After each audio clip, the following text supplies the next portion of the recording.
Hello friends, welcome back to ఇంకా tech videos. ఇక time వచ్చేసరికి అయితే మనకి 5 PM అవుతుంది. ఇక ఇప్పటివరకు టెక్ న్యూస్ అయితే చూద్దాం. ఫస్ట్ న్యూస్ వచ్చేసరికి అయితే మనకి Samsung Galaxy S27 series leaks అయితే బయటకు వచ్చాయి. ఈ యొక్క S27 సిరీస్ లైనప్లో మనకి S27 అండ్ S27 ప్లస్, అలాగే S27 Pro and S27 Ultra ఈ 4 మొబైల్స్ అయితే ఉంటాయి.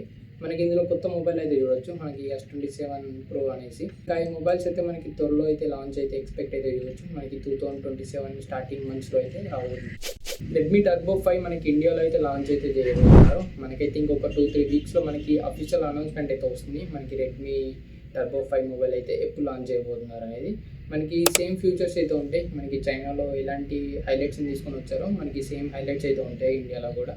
మనకి price around starting variant 8GB plus 128GB variant వచ్చేసరికి అయితే 28,000 నుంచి 30,000 రేంజ్లో ఉంటుంది.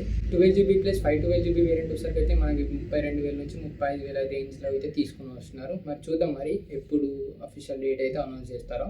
Xiaomi 17T Pro అలాగే Xiaomi 17 ఈ రెండు మొబైల్స్ అయితే మనకి గ్లోబల్గా వచ్చేసరికి అయితే May 29th అయితే లాంచ్ చేయబోతున్నారు.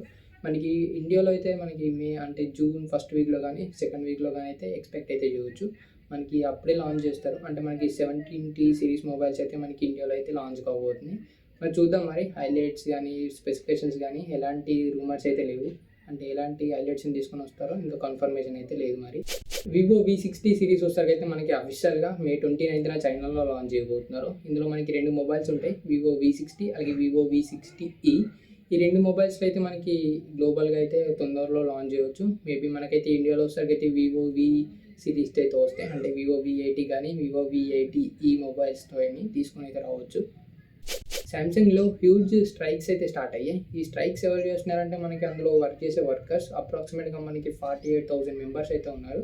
వీళ్ళు ఎందుకు స్ట్రైక్ స్టార్ట్ చేశారంటే వాళ్ళకి శాలరీ పెంచాలనేసి, అలాగే వర్క్ కండిషన్స్ కూడా బెటర్గా ఉండాలనేసి అయితే చెప్తున్నారు.